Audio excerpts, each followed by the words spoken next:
주께서 오늘 우리에게 주시는 말씀은 여호수아 5장 1절부터 9절까지의 말씀입니다.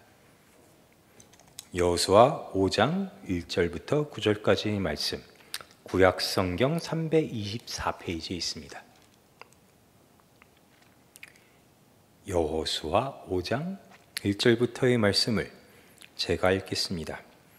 요단 서쪽의 아모리 사람의 모든 왕들과 해변의 가나안 사람들의 모든 왕들이 여호와께서 요단물을 이스라엘 자손들 앞에서 말리시고 우리를 건너가게 하셨음을 듣고 마음이 녹았고 이스라엘 자손들 때문에 정신을 잃었다가 그때 여호와께서 여호수아에게 이르시되 너는 부싯돌로 칼을 만들어 이스라엘 자손들에게 다시 할례를 행하라 하시매 여호수아가 부싯돌로 칼을 만들어 할례산에서 이스라엘 자손들에게 할례를 행하니라.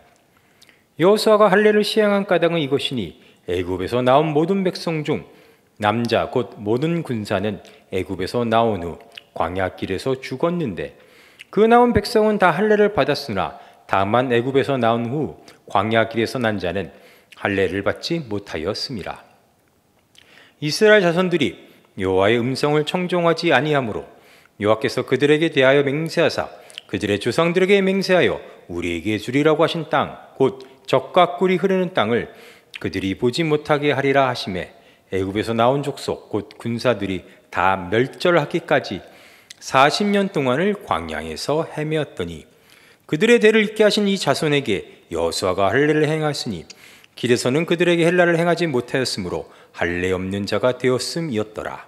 또 그 모든 백성에게 할례 행하기를 마치매 백성이 진중각 처소에 머물며 낫기를 기다릴 때에 여호와께서 여호수아에게 이르시되 내가 오늘 애굽의 수치를 너희에게서 떠나가게 하였다 하셨으므로 그곳 이름은 오늘까지 길갈이라 하느니라. 여호수아 1장부터 5장은 이제 가나안 땅에 들어가기 전에 이스라엘의 이제 상황 혹은 들어가기 전까지의 준비 과정들을 이제 보여줍니다. 모세를 이어서 여호수아가 이스라엘의 지도자가 되었고 하나님의 약속과 말씀이 있고 이제 가나안 땅을 정탐하고 그리고 이제 요단강을 이제 건너가게 됩니다.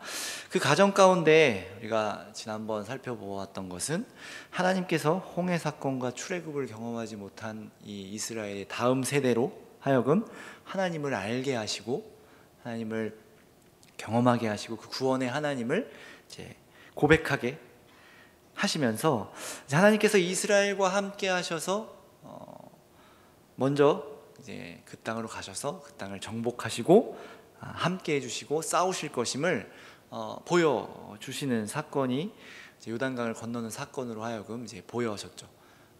언약궤가 먼저 강으로 들어가 요단강을 갈랐고 마른 땅을 밟고 이스라엘이 요단강을 이제 건너게 됩니다. 그래서 이스라엘은 길갈에 돌을 세워 하나님께서 마른 땅, 홍해 사건과 같이 그 땅에 들어가게 하셨다라는 것을 이제 기념합니다. 이제는 정말로 가나안 땅을 점령하기 위한 준비를 해야 합니다. 제일 먼저 등장하는 성이 어딘지 아십니까? 여호수아에서 이스라엘이 가나안 땅에 들어가 처음으로 마주하게 되는 성, 아마 여러분 다 아는 들어본 성일 겁니다. 여리고 성입니다. 여리고 성 하면 여러분 떠오르는 게 무엇인가요? 물론 오늘은 여리고 성에 대해서 자세하게 나누지는 않겠지만 흔히 말하는 그 말도 안 되는 방법으로 이제 공략한 성이기도 하죠. 그러니까 지금 이스라엘은 어찌 보면 이제 전쟁을 앞두고 있어. 특별히 그 전쟁은 공성전이죠. 성을 점령하는 전쟁을 준비해야 하는 상황입니다. 보통 공성전은 이제 성에서 싸우는 것은 수비하는 쪽이 많이 유리합니다. 왜냐하면 이제 성벽도 있고 함정도 있고 이렇게 문을 닫아 놓으면 접근할 수 있는 방법이 그렇게 많지 않기 때문에 여러 가지 지형지물을 이용해 수로를 파기도 하고 그죠? 그래서 수비가 유리해서 보통 공성전을 하면 수비 병력의 한 3배 이상이 있어야 점령하기가 가능성이 있다라고 이제 보통 이야기를 합니다. 그만큼 이제 성을 점령하는 것이 쉽지 않은 일입니다. 더욱이 이 여리고성은 이제 고고학적 발굴로 본 자료에 따르면 굉장히 견고하고 튼튼한 성이었다라고 밝혀졌습니다. 그러니까 우리 그런 말 쓰죠. 철옹성. 튼튼한 철옹의 요새라고 불리는 여리고 성이었습니다. 이 성을 점령하기 위해서는 보통은 이제 완전 쪽수로 밀어붙이는 거 아니면 이제 여러 가지 전략과 전술이 많이 필요합니다. 보통 여러분 영화나 혹은 뭐 그런 거 보면 성을 점령하기 위해서 보통은 어떻게 하냐면 이제 뭐 첩자를 들여보낸다든지 아니면 성 안에 있는 이제 스파이로 하여금 비밀 통로 같은 거를 알아가지고 이제 글로 들어가서 그 안에서 성문을 열어서 들어가는 작전을 보통 쓰기도 합니다. 밖에서 부수고 공략하는 것은 매우 어려우니 내부에 침입해서 틈을 만들려고 하는 것이죠. 특히나 이제 이스라엘 지금 이 여호수아 시대 같은 경우는 뭐 예를 들면 뭐 투석기나 뭐 그런 어떤 공성전을 위한 장비들이 이렇게 없었을 때였을 겁니다. 그러면 그냥 달려가서 방패 들고 화살 쏘는 거 막으면서 성으로 들어가야 하는 건데 매우 어렵고 이제 불리한 거죠. 그게 아니라면 이제 큰 손해를 감수하고 이스라엘 백성들이 이제 여리고성을 점령하기 위해 사실상 일반적인 전쟁이었다면 이렇게 했을 겁니다. 그리고 이제 내부에 침입하기 위해 뭐 전략도 세우고 작전도 세웠을 건데 오늘 우리가 읽지 않은 6장 1절에 보면 이스라엘 자손들로 말미암아 여리고는 굳게 닫혔고 출입하는 자가 없더라 이렇게 이야기를 합니다. 그러니까 아예 이스라엘 백성들이 이스라엘이 밖에 이제 우리 성을 노린다라는 이제 첩보를 받고 문을 아예 닫아버린 겁니다. 그러니까 오고 가는 사람도 없고 그러니까 아무도 지금 들어갈 수 없는 상황이죠. 그러니까 어떤 작전을 세우고 구상하는 게 너무나도 이제 어려운 상황이라는 겁니다. 어떤 전쟁이든 여러분 첫 전투가 매우 중요합니다. 특별히 이런 이스라엘이 가나안 땅을 점령하는 땅을 하나하나씩 점령해가는 이런 점령전에서는 첫 전투가 그 군대의 혹은 앞으로의 전투의 모든 그 사기를 책임지고 있습니다. 첫 전투를 얼마나 성공적으로 마치느냐에 따라서 앞으로 있을 전쟁에 있어서 사기도 우리 편의 사기는 올라가고 상대편의 사기는 낮추고 두려움을 떨게 만들어서 현실적인 판단을 하지 못하게 만들고 이제 그로 인해서 어떤 기세로 또 병력으로 혹은 작전으로 그런 전쟁들을 이제 이겨 나가야 하는 것이죠. 그래서 아까 제가 1장부터 5장까지는 이제 여리고성에 들어가기 앞서 가나안 땅에 들어가기 앞서 가나안 땅을 점령하기 앞서의 어떤 준비 과정을 보여주는 것 같다. 준비 과정이다라고 이야기를 했는데 사실 엄밀히 따지면 정탐한 거 외에는 어떤 준비도 이스라엘은 하고 있지 않죠. 아무런 준비 없이 사실 지금 하나님의 말씀을 따라 가고 있는 겁니다. 어떤 적극적인 준비를 하지 않더라도 사실 동네방네라고 표현하기 웃기지만 동네방네 다 소문내고 온 거잖아요. 우리가 지금 사실상 뭐 나라나 땅이 없는 상황에서 가나안 땅을 점령하기 위해 간다. 당시에 그 세계적으로 주변 나라에 소문이 다 난 상태입니다. 그러니까 지금 이스라엘 백성들이 대략적으로 어디에 있는지 어떤 일들을 하고 있는지 아무도 다 확인이 되어 있을 겁니다. 보통은 사람들을 보내서 이렇게 확인을 하니까요. 지금 이스라엘 군대들이 움직이고 있습니다. 지금 뭐 하고 있는데 잘은 보이지 않지만 멀리서 정탐할 테니까요. 상대편도 이제 그런 어디서 뭐 하고 있는지도 다 알고 있는데 너무 이스라엘 백성들은 아무런 준비도 안 하고 있을 뿐더러 사실상 매우 위험한 일들을 하고 있죠. 어떤 기습이나 이런 거에 대비도 안 하고 있습니다. 물론 이제 우리가 읽은 5장 1절에 이스라엘의 소식을 듣고 가나안 백성들이 마음이 녹아서 정신을 잃었다라고 해서 뭐 그런 것까지 이제 할 수 없는 상황이다라는 것을 설명하고 있지만 그거는 이제 가나안 사람들의 상태고 이스라엘 백성이라면, 그러니까 전쟁을 앞두고 있는 백성이라면 어떤 준비를 해야 할 것입니다. 근데 전혀 준비를 하고 있지 않죠. 강을 그냥 막 건넌다거나, 언약궤를 앞세워서 건넌다거나, 특히나 오늘 말씀은 정말로 말도 안 되는 일을 하고 있는 겁니다. 할례를 행했다라고 하는데, 할례는 그 남자의 성기의 포피를 이제 잘라내는 것으로 하나님께서 이스라엘과 언약을 맺을 때 너와 나의 약속의 징표로서 그 할례를 명하셨습니다. 남자들에게 보통 행해졌고, 보통은 이제 태어난 지 8일 만에 이제 할례를 하게 됩니다. 이스라엘 백성이라면. 그런데 지금 이스라엘 백성들은 할례를 행하지 않은 상태인 거죠. 그래서 모든 남자가 가나안 땅에 들어가기에 앞서 할례를 받게 된 것이죠. 하나님께서 명령하셔서. 뭐 할 수는 있지만 전쟁이라는 상황을 감안했을 때 사실 이건 미친 짓이죠. 왜냐하면 할례를 행했을 때 남자가 한 일주일에서 한 2주일 정도는 움직이지를 못합니다. 전쟁은 더더욱 할 수 없고 걷기조차도 힘든 상황이 되죠.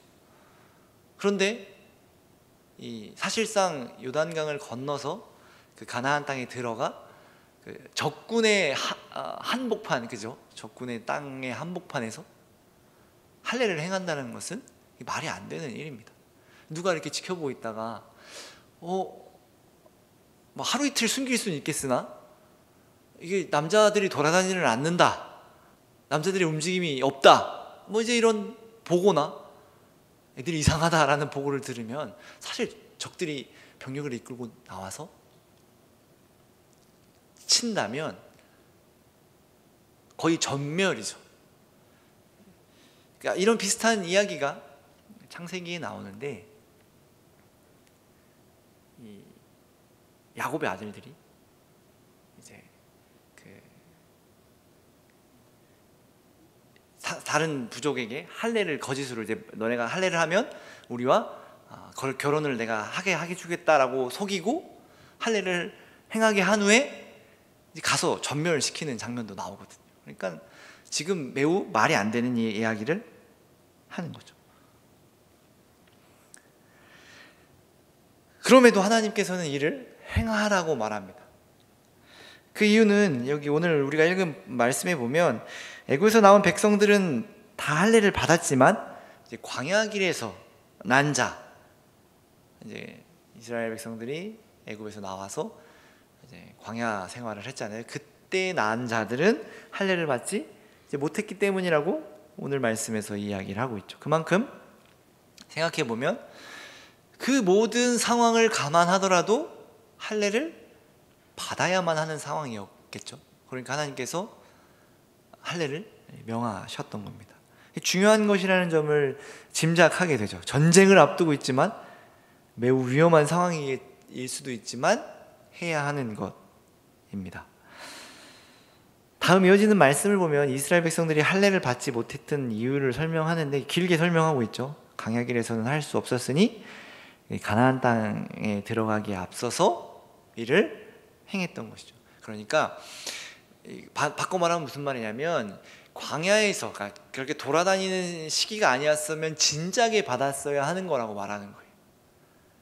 다른 건 몰라도 이걸 제일 먼저 했었어야 하는데 너희가 광야 생활을 하고 있는 중에 계속해서 돌아다녀야 했기 때문에 못했던 거다.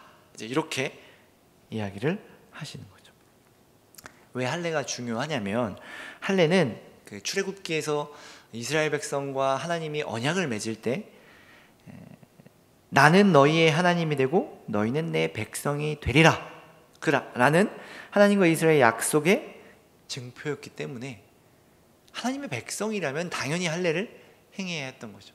하나님께서 명하셨던 것은 원래 태어난 지 8일 만에 했었어야 했지만 광야 생활이라는 특수한 상황 속에서 하지 못했고 이제 다른 걸 다 제쳐두고 가장 먼저 해야 할 것이 바로 할례다라고 하나님께서 말씀하고 계신 거죠. 민수기 13장에서 보면 이스라엘의 이전 세대가 가나안 땅을 정탐하는 그런 이야기가 나오는데, 이스라엘의 이 이전 세대는 가나안 땅에 들어가기 위해 정탐했지만 그곳에서 그 땅에 들어가기를 거부합니다. 민수기 14장 보면 1절에서 3절까지 제가 읽어드릴게요. 온 회중이 소리를 높여 부르짖으며 백성이 밤새도록 통곡하였더라. 이스라엘 자손이 다 모세와 아론을 원망하며 온 회중이 그들에게 이르되 우리가 애굽 땅에서 죽었거나 이 광야에서 죽었으면 좋았을 것을 어찌하여 여호와가 우리를 그 땅으로 인도하여 칼에 쓰러지게 하려 하는가? 우리 처자가 사로잡히리니 애굽으로 돌아가는 것이 낫지 아니하랴. 정탐 이후에 한 이야기입니다. 그리고 지도자들을 세워서 애굽으로 돌아가려고 합니다. 그러니까 지금 이스라엘의 이전 세대는 하나님과의 언약을 맺고 하나님의 백성으로서의 징표를, 그러니까 할례를 받아서 그 징표를 가지고 있지만 하나님이 주시겠다라고 약속한 가나안 땅에 들어가기를 거부했습니다. 쉽게 말하면 하나님의 백성이 되었으나 약속으로 받은 그 땅에 들어가기를 거부하여 하나님께서 그들을 가나안 땅에 못 들어가게 하시고 그들이 다 죽을 때까지 광야에서 40년간 보내게 하십니다. 그리고 그 이후의 세대들은 지금 이스라엘은 할례를 받지 못했어요. 하나님의 백성이 됐다라는 것에 대한 징표는 없지만 그 땅에 들어가기로 합니다. 여호수아 2장 24절에 이렇게 고백하죠. 또 여호수아에게 이르되, 이 정탐을 하고 나서 이야기하는 말입니다. 진실로 여호와께서 그 온 땅을 우리에게 주셨으므로 그 땅의 모든 주민이 우리 앞에서 간담이 녹더이다. 우리 들어갈 수 있다. 들어가겠다. 라고 말하는 것이죠. 하나님이 이 땅을 우리에게 주셨으니 우리는 간다 라고 한 겁니다. 그리고 요단강을 건넌 것이죠. 그러니 지금 보면 이스라엘 상황 속에서 가장 필요한 것, 가장 준비되어야 할 것, 당연히 하나님과 맺은 약속을 확인하는 거겠죠. 확인을 하니 아직 이스라엘 백성들이 하나님께서 말씀하신 증표를 가지고 있지 않은 겁니다. 이제 하나님이 주신 그 땅에서 하나님과 함께 하나님의 나라에서 살게 될 것인데 할례를 받지 않았기 때문에 그 땅에 들어가자마자, 요단강을 건너자마자 수많은 위험과 하지 말아야 할 이유가 수천 가지임에도 불구하고 할례를 명하십니다. 가장 먼저. 그래서 이제 이스라엘은 하나님의 백성으로서 하나님과의 언약을 확인하며 다시 나는 너희의 하나님이 되고 너희는 내 백성이 되리라라는 것을, 이전 세대가 그것을 고백했다면 이제 할례를 받음으로 지금의 이스라엘의 세대가 그것을 고백하고 그 약속을 확인하고 자신의 고백으로, 자신의 정체성으로 그 약속을 받아들이고 이제 하나님의 백성으로서 살아가겠다, 약속을 확인하며 다짐하는 것이죠. 그러니까 사실상 제일 중요한 것을 준비하고 있는 겁니다.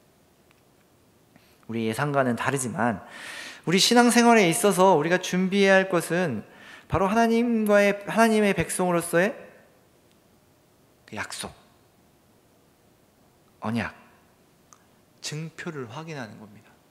그러니까 우리가 신앙생활을 하다가 내가 뭔가 잘못하고 있다라고 했을 때 뭘 확인해야 하냐면, 우리가 교회 열심히 다니고 있느냐, 물론 이제 그런 것도 다 확인이 되겠지만 가장 먼저 나는 어떤 존재인지, 그리고 하나님은 나에게 어떤 존재인지를 여러분 스스로가 물어야 하는 겁니다. 확인해야 하는 겁니다. 내가 어떤 약속을 받고 주님의 자녀가 되었는지를 확인해야 하는 겁니다. 여러분의 신앙이 흔들리고 내가 지금 잘하고 있는가 잘 모를 때마다 계속해서 그 약속을 내가 하나님의 백성으로서 확인해야 하는 겁니다. 물론 그런 것들이 이제 내가 교회를 다니는 것으로, 예배에 참석하는 것으로, 성경을 보는 것으로 보여질지 모르겠지만 가장 먼저 내가 확인해야 할 것은 나는 어떤 존재인가, 하나님은 어떠한 분이신가, 그 하나님이 나에게 어떤 약속을 주셨고 나는 어떤 약속을 받았고 나는 어떻게 살아가야 하는 존재인가를 확인해야 한다라는 겁니다.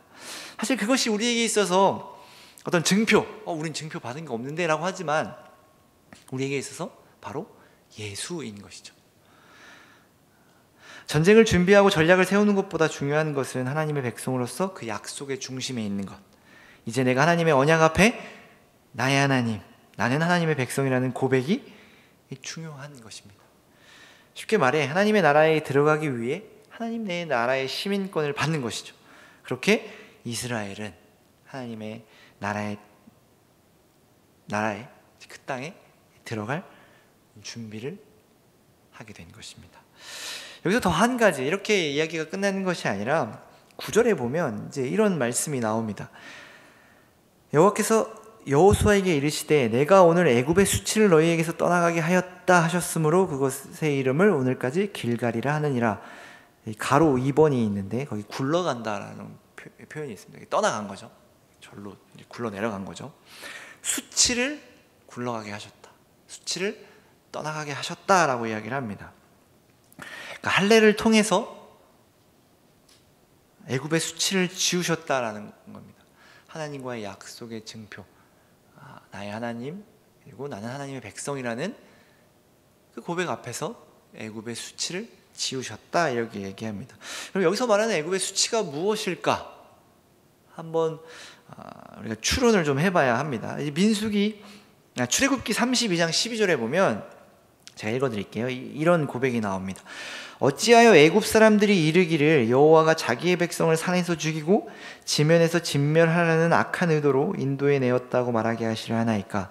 주의 맹렬한 노를 그치시고 그 뜻을 돌이키사 주의 백성에게 이 화를 내리지 마옵소서라고 합니다. 그리고 민수기 14장 13절과 16절에 보면 모세가 여호와께 여짜오되 애굽인 중에서 주의 능력으로 이 백성을 인도하여 내셨거늘 그리하시면 그들이 듣고 이 땅의 거주민에게 전하리이다. 주 여호와께서 이 백성 중에 계심을 그들도 들었으니 곧 주 여호와께서 대면하여 보이시며 주의 구름이 그들 위에 섰으며 주께서 낮에는 구름 기둥 가운데에서 밤에는 불 기둥 가운데에서 그들 앞에 행하시는 것이니이다. 이제 주께서 이 백성을 하나같이 죽이시면 주의 명성을 들은 여러 나라가 말하여 이르기를 여호와가 이 백성에게 주기로 맹세한 땅에 인도할 능력이 없었으므로 광야에서 죽었다 하리이다. 이 두 구절의 공통점이 뭐냐면 모세가 하나님께 드리는 기도였습니다. 언제 드렸던 기도냐면 하나님이 이스라엘 백성들을 죽이려 할 때, 그러니까 이스라엘 백성들이 우상을 섬기고 금송아지를 섬겼을 때, 그리고 이스라엘 백성들이 이제 애굽으로 돌아가겠다라고 했을 때 하나님께서 모세에게 내가 이 이스라엘 백성들을 이제 땅에서 다 지워버리고 너로 하여금 새로운 민족을 세우겠다 이제 이렇게 말씀하셨을 때 모세가 했던 기도인 거예요. 무슨 이 말이냐면 이렇게 기도한 거죠. 하나님이 큰 능력으로 데리고 나오셨고 그것을 애굽과 모든 나라가 알고 있는데 여기서 이스라엘 백성들을 죽이시면 죽이려고 그렇게 큰 능력을 사용해서 나간 거냐? 결국 하나님은 가나안 땅까지 이스라엘을 데리고 갈 능력이 없는 거 아니냐? 라고 조롱하며 비난할 거 아닙니까? 하나님 뜻을 거두어 주세요 라고 한 것입니다. 지금 이스라엘의 상황을 보면 여러분 한번 생각해 보시면 하나님이 그들을 심판하셔서 단번에 죽이시지는 않았지만 가나안 땅에 들어가지 못하고 지금 40년 동안 광야에서 돌고 있죠. 그럼 여러분 가장 먼저 드는 생각이 뭘까요? 이스라엘을 주시하고 있는 애굽과 그 애굽 주변 나라들이 뭐라고 얘기할까요? 지금 지금 모세가 하나님께서 이스라엘을 죽이시면 이렇게 우리 하나님이 인도할 능력이 없다. 하나님이 쟤네 다 그냥 광야에서 죽이려고 끌어냈다. 라는 그 이야기가 들리지 않게 하나님 죽이지 마세요라고 했지만 지금 40년 동안 거기서 빙글빙글 돌고 있으면 아마도 이런 이야기들이 나오지 않았을까요? 지금 주변 국가들이 이스라엘 백성들이 지금 가나안 땅으로 가는 데 있어서 그들을 막았다가 박살난 왕들도 있고 조심하고 있겠죠. 저 지금 이스라엘 백성들이 어디로 가는가? 이스라엘 백성들이 우리 땅으로 오지는 않겠지? 가나안 땅으로 잘 가고 있겠지? 수많은 관심들이 있었을 거예요. 그런데 가나안 땅 앞까지 가고 나서 갑자기 돌아서 나와서 40년을 돌아다닙니다. 가나안 땅에 못 들어가. 그러면 이스라엘 백성들도 아 이거 뭐야? 우리 가나안 땅 들어가는 거 맞아? 라는 의심이 들지 않을까요? 이스라엘 백성들을 주시하고 있는 애굽과 그 주변 나라들은 뭐라고 이야기했을까요? 쟤네 망했다. 40년 동안 가나안 땅에 들어가지 못하는 거 보니 하나님은 능력이 없나 보다. 물론 이제 지금 여호수아에 와서는 간담이 높고 정신을 잃을 정도의 그런 상황이지만 그 전까지를 생각해 보면 당연히 조롱과 비난과 여러 가지 이스라엘이 수치를 당한 것 같은 그런 상황, 그런 말, 조롱이 있었지 않았을까요? 근데 하나님은 이 할례를 받음으로 이 모든 수치를 내가 너희에게서 떠나가게 하리라 이렇게 말씀하시는 겁니다. 그러니까 지금 이스라엘 백성들은 이런 수치를 경험하고 하나님을 따라 가나안 땅까지 오게 된 것입니다. 물론 이스라엘 백성들의 상태가 어땠는지는 정확하게 나오진 않지만 인간적으로 생각해 보면 하나님을 의심하는 사람도 있었을 것이고 그러한 수치와 비난과 조롱 가운데 어려워하는 사람들도 있었을 겁니다. 그러지 않았다면 하나님께서 여기서 애굽의 수치를 내가 너에게 떠나가게 하리라라고 말씀하시지 않았을 겁니다. 이제 그들은 하나님의 백성으로서 할례를 받고 언약을 확인하고 하나님의 백성의 증표를 받았습니다. 이제 그들은 가나안 땅에 들어갈 것입니다. 그러니까 이전에 겪었던 수모, 가나안 땅으로 가기까지 겪었던 어려움과 수모와 수치들을 그냥 잊고 묻고 가는 게 아니라 하나님은 할례를 통해 그 지금 이스라엘 백성들의 수치와 어떤 어려움과 비난과 조롱을 받는 그 모든 것을 회복시키시고 이스라엘을 가나안 땅으로 데리고 가시려고 하는 겁니다. 수치가 있는 이스라엘을 데리고 가는 것이 아니라 그 모든 것을 지우시고 가시겠다 하나님이 말씀하시는 거죠. 어찌 보면 하나님 때문에 받았던, 하나님으로 인해 받았던 수치들, 모욕들, 물론 실제로 그렇진 않지만 하나님을 믿는다는 것 때문에, 하나님을 따른다는 것 때문에 어쨌든 40년간 광야 생활을 하게 되었고 그 가운데 있었던 의심, 조롱, 비난, 그런 모든 수치들을 하나님께서 떠나가게 하신 겁니다. 물론 이스라엘의 잘못으로 인한 것이었지만 이들이 하나님의 백성이기에 하나님은 너희를 버렸다, 하나님은 너희를 망하게 한다, 하나님은 너희를 인도할 능력이 없다 라는 그 큰 수치 가운데 하나님께서 그 수치를 떠나가게, 굴러가게 하신 것입니다. 바꿔서 말하면 이제 하나님께서 너희를 버렸다고, 망하게 한다고, 인도할 능력이 없다고 더 이상 말하지 못하게 하겠다. 그 모든 것을 내가 너희로 하여금 떠나가게 하겠다. 굴러가게라는 표현을 조금 파고들어서 생각해 보면 잡아도 못 잡게. 물론 그 수치를 잡을 사람이 없겠지만 너희가 그것을 잊지 않으려고 해도 내가 그것을 떠나가게 하겠다라는 하나님의 의지가 있으신 거죠. 그리고 그 이후에 보면 칼을 든 여호와의 군대 대장이 등장해서 이 전쟁이 하나님께 속한 것이라는 것을 여호수아도 이스라엘도 확인하게 되는 사건이 이제 5장 전체의 내용입니다.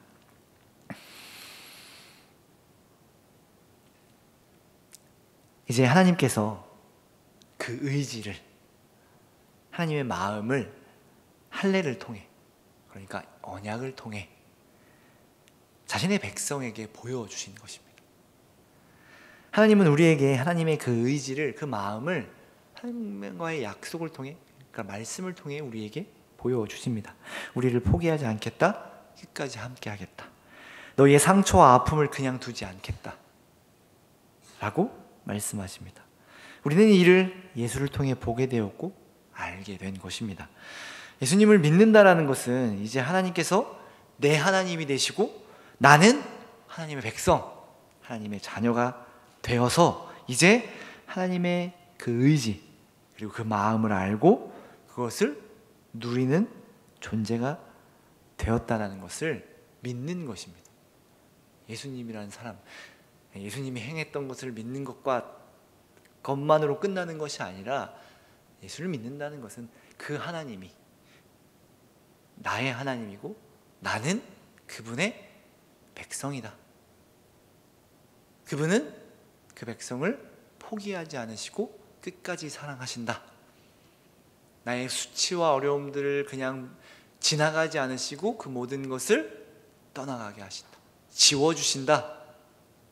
더 나아가 그 전에 하나님을 믿기 전에 받았던 수치와 어려움들을 다시는 받지 않게 하겠다 라는, 내가 끝까지 책임지겠다라는 하나님의 선언이요, 의지요, 마음을 아는 것입니다. 그것을 믿는 것입니다. 그러니 우리가 이 땅을 살아갈 때 내가 예수님을 믿어요 라고 그냥 쉽게 얘기하는 것이 아니라 그 말 가운데는 내 인생의 모든 것을 다 걸어도 나는 예수님을 포기할 수 없습니다 라는 게, 사실 그런 고백이 우리 가운데 있어야 하는 것이죠. 왜냐하면 하나님이 그렇게 우리에게 포기하지 않으시겠다, 내가 너희의 하나님이 되겠다 이렇게 말씀하셨으니 우리 편에서는 그럼 나는 하나님의 백성이 될게요 라고 고백하는 게 맞겠죠. 그런 존재로 살아가는 것입니다. 그것이 신앙생활입니다. 여러분, 세상에 속지 마시길 바랍니다. 이미 우리는 하나님의 사랑과 약속을 받은 자들입니다. 하나님은 우리를 버리지 않으시고 포기하지 않으시며 우리의 수치를 회복시키십니다. 떠나가게 하셨습니다. 그러니 우리는 하나님 안에서 마음껏 기뻐하고 그 사랑을, 그 마음을 누릴 수 있으며 누려야 하는 것입니다. 이러한 은혜를 누리는 저와 여러분 되기를 바랍니다. 기도하겠습니다. 사랑하는 하나님, 주님께서 우리를 포기하지 않으시겠다, 더 이상 너희가 수치 가운데 있는 것을 그냥 내버려 두지 않겠다, 내가 너희를 책임지겠다 말씀하십니다. 그 사랑을 우리는 이미 알고 받았고 확인했습니다. 그 사랑을, 그 은혜를 믿으며 붙잡고 살아가게 하시고, 하나님이 우리 하나님 되어주시니 우리는 하나님의 백성으로서 주님이 주신 이 인생을, 이 삶을 하나님의 백성답게 살아갈 수 있는 우리 모두가 될 수 있도록 주님 은혜 내려 주옵소서. 감사드리며 사랑이 많으신 예수님 이름으로 기도합니다. 아멘.